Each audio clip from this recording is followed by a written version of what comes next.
bom dia. Muito bem, senhores. Vamos lá. Eu aguardo. Pode ficar à vontade. Aí eu já mato dois movimentos que pede o edital. Equador e Cabanada. Tá bom? Já digo a vocês que aí afora, nos online do Brasil, aí afora, a turma está confundindo cabanada com cabanagem. Está confundindo cabanada com cabanagem. Esse é o cara que vai concorrer contigo, que está vindo aí fora. Tá? Pensa que é a mesma coisa.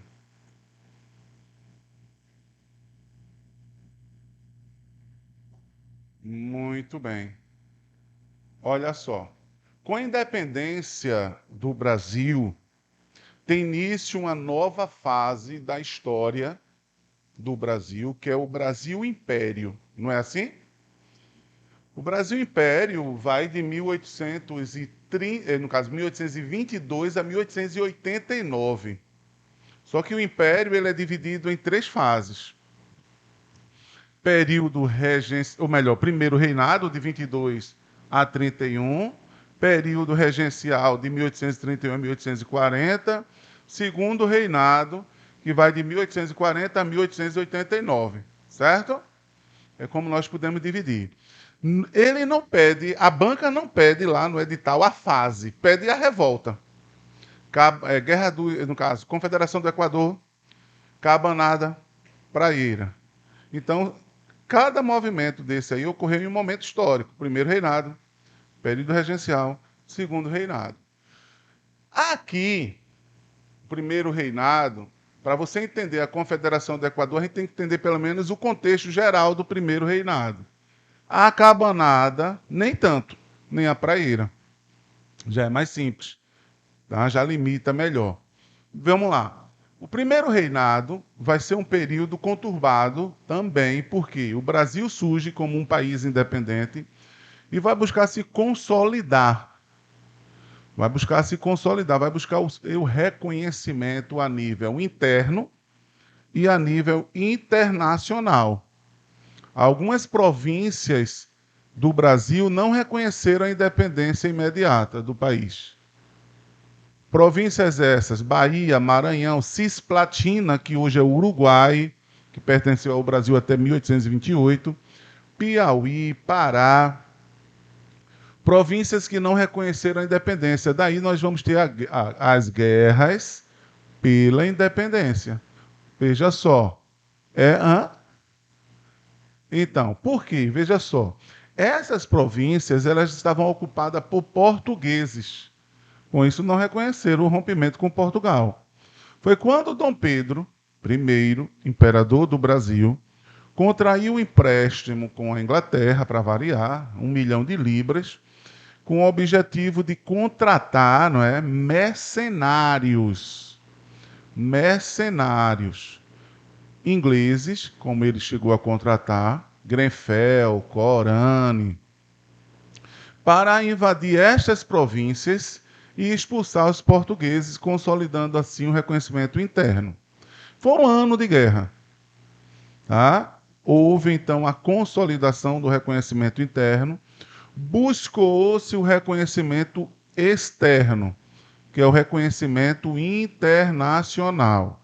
Veja, o primeiro país que reconheceu a independência do Brasil foi um país americano, Estados Unidos, com base na doutrina Monroe, que esta doutrina tem como princípio, a América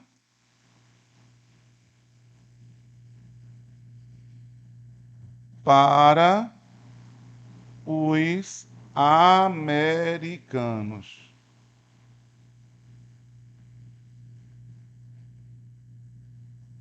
América para os americanos, certo? Com base nesta doutrina, Estados Unidos reconhece a independência do Brasil. Qual é o objetivo? Primeiro, conter o avanço europeu, tá? O objetivo é conter o avanço europeu na América, além do interesse econômico. O interesse dos Estados Unidos, tá, na economia, ou seja, no Brasil como mercado consumidor. Por isso foi o primeiro país a reconhecer. No mesmo ano, tivemos o reconhecimento do México.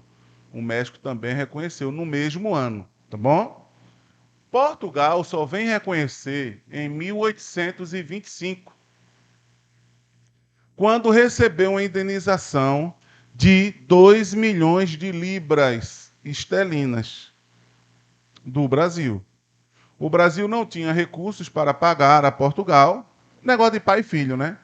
Quem é o imperador do Brasil? Dom Pedro I. Quem é o rei de Portugal? Dom João VI, pai e filho. É? Dom João disse, ó, Pedro, eu posso reconhecer, Portugal pode reconhecer a independência do Brasil. Mas o Brasil, Portugal, o reino português está endividado com a Inglaterra. O Brasil podia assumir esse débito. Aí, com o consentimento do... Quem é o reino credor aí? Inglaterra. A Inglaterra, que é a credora. Com a permissão da Inglaterra, o débito que Portugal tinha com a Inglaterra foi transferido para o Brasil. O Brasil assume esse débito, iniciando a nossa dívida externa. Mas o que a Inglaterra teve em troca? O que ela teve em troca? Porque a Inglaterra não ia fazer isso do nada. A Inglaterra exigiu a renovação daquele tratado que vimos na aula passada. Aliança, Amizade, Comércio e Navegação, por mais 15 anos. Além da renovação do Tratado de Aliança, Amizade, Comércio e Navegação por mais 15 anos, você tem aí também um outro ponto a destacar. O Brasil se comprometeu com a Inglaterra que até 1831 acabaria com o tráfico negreiro. Até 1831, o Brasil acabaria com o tráfico negreiro. Nós iremos ver o seguinte, ó, vai chegar 1831, a lei não sai do papel.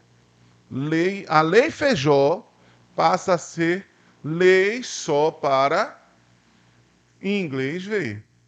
Certo? Exatamente isso. Lei só para inglês ver. Muito bem. Vamos lá. Até aqui alguma dúvida? Mercado consumidor. O objetivo da Inglaterra em acabar com o tráfico é o mercado consumidor. Porque diminuiria a quantidade de escravos, aumentaria a mão de obra livre, que era salariada. É? E o que é que a Inglaterra ganharia com a renovação do Tratado de Aliança, Amizade, Comércio e Navegação? Privilégios alfandegários, onde era o país que pagava menor tarifa alfandegária, 15%. Então aí é tudo interesse econômico. Beleza? Muito bem. Olha só. Um país acaba de nascer, ele precisa da sua certidão de nascimento. A certidão de nascimento de um país, fazendo uma analogia prática, é a Constituição. Você lembra que na aula passada eu cheguei a informar os senhores que em junho de 1822, Dom Pedro convoca uma Constituinte. Mas diante do processo de independência, o início desta Assembleia foi retardado, iniciando em abril de 1823.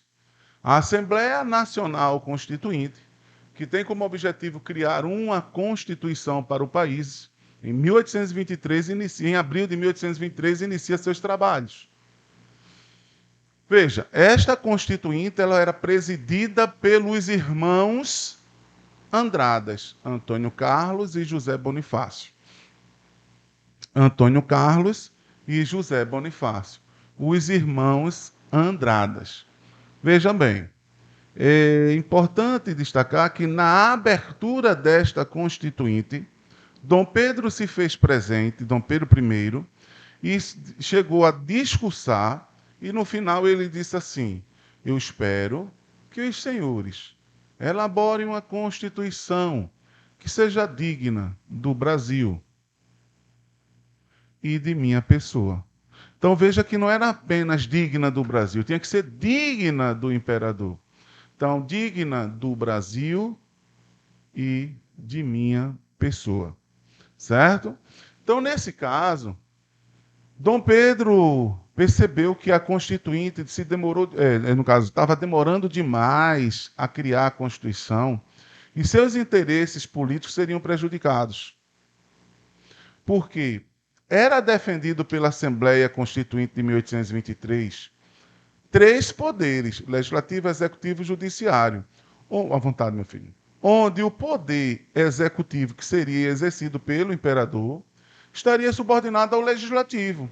Vai ter a questão da harmonia dos poderes, independência, né? Mas aí Dom Pedro, o que faz ele? Percebendo que seus interesses estavam sendo prejudicados e esta Constituinte iria contemplar os interesses da elite agrária, o que fez? Dissolveu.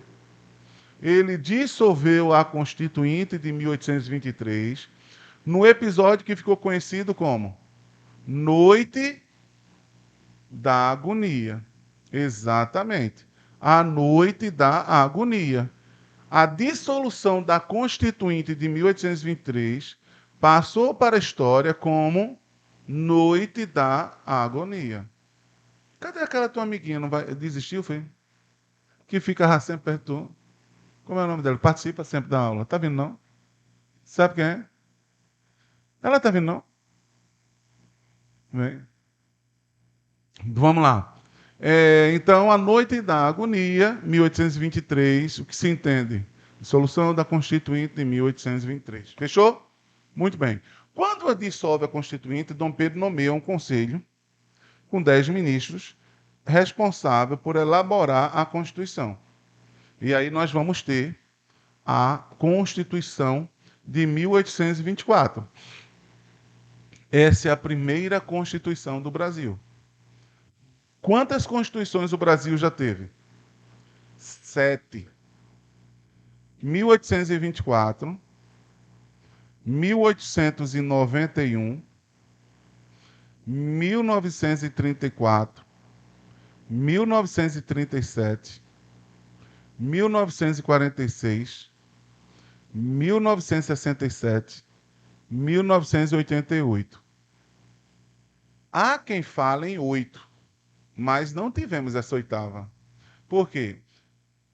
A de 1969, ela não foi uma Assembleia, não foi uma Constituição. Ela foi uma emenda constitucional. Aí muitos, inclusive alguns professores de direito, mas não é. Eu lembro quando eu estava na faculdade de Direito, o meu professor na época botou como 8. Aí eu fui no intervalo conversar com ele. Mestre, não há dúvida. A de 1969, ela é uma Constituição? Não. Aí foi quando eu cheguei e fui falar o contexto histórico, né? Porque eu sempre aprendi como 7. Eu disse, ele pode estar certo e eu errado, né? Claro que a gente aprende e vai aprendendo. E aí foi quando ele disse, não, Camilo, realmente a de 1969 não é uma Constituição. Eu me equivoquei. Aí foi uma pessoa muito humilde, que aí isso aí não é para qualquer um, né? Ele chegou, foi, voltou e fez a correção. E ainda deu mérito a Camilo. Não, Camilo fez uma correção aqui. Eu disse, não, professor, que é isso? Porque, na realidade, foram 7 constituições, não foram 8. Né?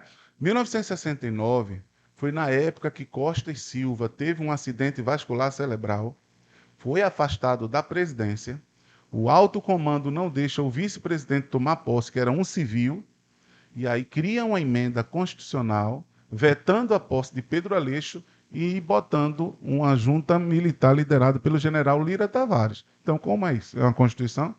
Não é. É uma emenda. Entendeu? Vamos lá. Então, a nossa primeira Constituição, ela foi outorgada. Qual é a diferença de uma Constituição outorgada para uma Constituição promulgada? Exatamente. A outorgada é imposta, né? A imposição de um governante. No caso aqui, Dom Pedro I. Ele outorgou, impôs, né? Adota como forma de governo a monarquia constitucional. Teremos uma religião oficial, que é a religião católica, apostólica, romana, religião católica. A única Constituição do Brasil que temos a religião oficial. As outras, o Estado é laico. E temos dois dispositivos que darão plenos poderes ao imperador. Um é o padroado, porque diante de ter, olha só, religião e Estado lado a lado, o imperador poderia intervir, tá? O imperador poderia intervir na religião. O imperador poderia intervir na religião. Inclusive, o imperador era a autoridade máxima da Igreja Católica no Brasil. O imperador era a autoridade máxima da Igreja Católica no Brasil. Tá bom? Outra coisa importante, padroado. O padroado dava poderes ao imperador de vetar qualquer ordem do Papa no Brasil. Então ele poderia vetar qualquer ordem papal. O imperador podia até sagrar o bispo, ou seja, nomear o bispo. Ó, esse fulano vai ser bispo, esse religioso agora é bispo. Vai nomear ele e tal. Veja que ele era a autoridade máxima no Brasil, não só como chefe de Estado, mas ele também tinha grande influência na religião católica, mas dentro do Brasil, a ponto de anular uma decisão do Papa dentro do Brasil. Certo? Muito bem. O voto censitário. O voto censitário aí é com base na renda, não é com base na produção de mandioca, como devia aqui, ó, como era defendido aqui, ó. Constituição da mandioca é por quê? Defendia os grandes proprietários de terras, era com base na produção de mandioca, por isso chamada de Constituição da Mandioca, essa aqui. Foi, ó, a noite da agonia, dissolveu, não é assim? Outorgou esta. Aí eu tenho o voto censitário, mas não é baseado na produção de mandioca. É com base na renda. O indivíduo, para exercer o sufrágio, que é o poder de votar e ser votado, o direito de votar e ser votado, ele teria que ter renda mínima para ser eleito deputado, para ser eleito senador. Beleza ou não? Vamos lá. Tínhamos 4 poderes: legislativo, executivo, judiciário e o quarto poder moderador. O poder moderador, esse quarto poder, era o poder que iria agir para moderar a relação entre os demais poderes. Na prática, ele vai dar plenos poderes ao imperador. Era o poder de uso exclusivo do imperador. Dava poder ao imperador de nomear o Conselho de Estado, dissolver o Conselho de Estado, poder a ele de indicar o senador, onde o poder do senador era vitalício. Tá? O imperador tinha o poder de intervir na Câmara de Deputados e dissolver a Câmara. Ou seja, era a autoridade máxima. Certo? Ele era a autoridade máxima. O poder legislativo ele é bicameral. Eu tenho a Câmara de Deputados, onde é eletivo, temporário, e tem o cargo de senador. O Senado, onde o senador tinha o poder vitalício. O cara, para ser senador, tinha que ter acima de 800 mil réis. Não era qualquer um. Tá? Tinha que ter grana. Tá? Vamos lá. Já o poder executivo era exercido pelo imperador e seus ministros. O Judiciário, o Supremo Tribunal de Justiça. Beleza? Vamos lá. Pronto. Eu dei esta noção, porque é isso aqui que vai implicar nisso aqui. O Nordeste, sob a liderança de Pernambuco, não vai se calar. A resposta é a questão de número 5 da tua prova. Confederação do Equador. Confederação do Equador, 1824. A Confederação do Equador, em outras palavras, é uma resposta do Nordeste sobre a liderança de Pernambuco ao autoritarismo do imperador Dom Pedro I. A grosso modo seria isso. Entendeu ou não? A Confederação do Equador é uma resposta ao autoritarismo do imperador Dom Pedro I. Tá? É importante destacar que a Confederação do Equador entra dentro do ciclo das revoluções libertárias que marcaram a história de Pernambuco no século XIX. Sim ou não? Pronto. Nesse período, você tem um quilombo aqui. Lembra que eu falei para vocês com a Revolução de 1817, a fuga de vários escravos, dá origem ao quilombo do Catucá. Não foi isso ou não? Famoso Malunguinho, não é isso? Falamos? Chegamos a fazer essa analogia, não foi? Muito bem.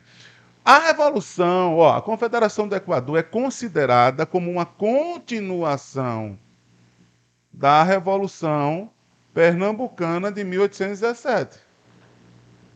Se você perceber aí, as características gerais aplicam-se também à pernambucana. Percebe isso aí? O momento histórico é diferente, tá? Um é primeiro reinado, a outra é no período colonial.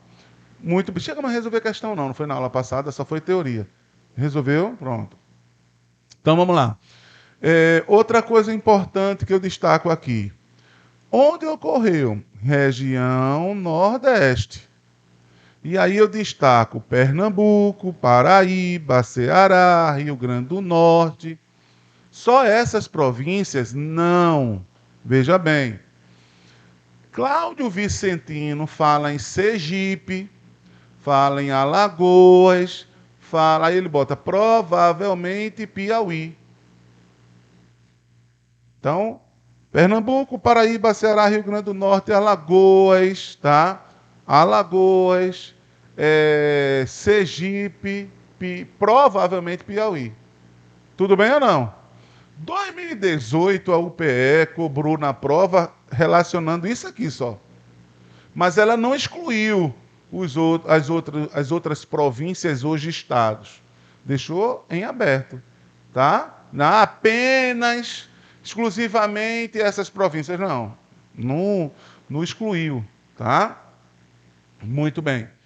O nome Confederação do Equador, por estas províncias estarem próxima à linha do Equador, daí a denominação, onde queriam transformar o Nordeste independente do Brasil, formando assim a Confederação do Equador. Tudo bem? Vamos lá. Causas da Confederação: dissolução da Constituinte de 1823, no episódio que ficou conhecido como o quê? Noite da Agonia. A outorga, a imposição da Constituição de 1824, que vai dar plenos poderes ao imperador através do poder moderador, tá? Que era uma das grandes críticas de Frei Caneca. Tá? Altos impostos, Dom Pedro aumentava impostos, criava impostos, sem consultar as assembleias provinciais, e fala aos senhores que, neste período, o Nordeste estava em crise econômica, que nos remetia às mesmas crises que ocorreram com a Revolução de 1817. Seca, a questão da crise do açúcar, do algodão, tá? Então, aumento da miséria, o alto custo de vida, então todo... Bom, mesma crise que nos remeteu à Revolução de 1817. Muito bem, até aí está suave. Vamos adiante. A gota d'água deste movimento, o estopim, foi quando Dom Pedro, nomeou para presidente, porque na época chamava presidente da província, entendesse? Chamava presidente da província. Era assim.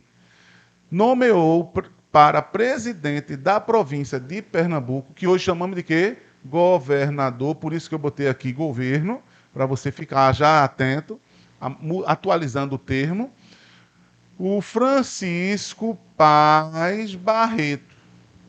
Só que os pernambucanos queriam Manuel Paz de Andrade. Os pernambucanos queriam Manuel Paz de Andrade. Para garantir a posse de Paz Barreto,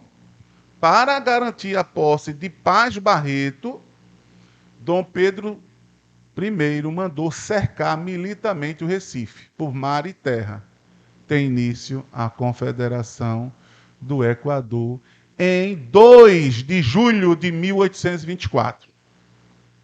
2 de julho, férias, de 1824, tá? Onde tomaram o poder aqui em Pernambuco e criaram a Confederação do Equador, colocaram como presidente da Confederação do Equador, né, formada por estas províncias, o Manuel Paz de Andrade, instaura a república, o federalismo, adota-se uma constituição mais liberal, na época mais liberal do período era da Colômbia, então provisoriamente adotou a Constituição da Colômbia na Confederação do Equador, até que se criasse uma outra Constituição. Então, veja só, por isso que nós chamamos esse movimento de caráter, além de liberal, separatista. Vai ficar mais de 2 meses aí, aqui o Nordeste independente, na Confederação do Equador. Só que nesse momento eu quero chamar a atenção da participação popular no movimento. Quando o povo participa de um movimento, a massa, a tendência é a radicalização, sim ou não? Vou dar um exemplo das brigadas populares que fizeram parte, né? As brigadas lideradas por Pedro Pedroso. As brigadas populares lideradas por Pedro Pedroso. Que defendia reformas mais radicais, como a abolição da escravidão. O movimento defendia a abolição? Não. Estou falando dos populares que fizeram parte. E qual era o medo da elite, da classe média, da aristocracia rural que participava? Qual era o medo? O medo é que replicasse aqui o que aconteceu há 20 anos no Haiti, em 1804, quando o Haiti se tornou independente pelas mãos de escravos, promoveu um verdadeiro massacre aos senhores brancos. O medo, por serem os escravos maioria, replicasse isso aqui. Aí o próprio Manuel Paz de Andrade, que estava na liderança, né, no governo, saiu por causa desta radicalização. O que abriu brecha, o que facilitou a repressão. Inclusive, quem foi responsável por reprimir este movimento aqui no Nordeste foi o brigadeiro Francisco Alves de Lima e Silva. Sabe quem é esse? O pai de Luiz Alves de Lima e Silva. Sabe quem é Luiz Alves de Lima e Silva? O futuro Duque de Caxias. Então foi o pai dele. Além dos mercenários Corani, que eram mercenários ingleses. Reprimiu o movimento aqui no Nordeste duramente. E como punição, Pernambuco perdeu outra parte do seu território, a comarca do São Francisco. Aí Pernambuco perdeu a comarca do São Francisco, como consequência. Entre as lideranças, eu tenho Frei Caneca, tenho Cipriano Barata, tenho Manuel Paz de Andrade, certo? Só que Frei Caneca participou de outros movimentos, como Cipriano Barata, também como a Revolução de 1817, não é? A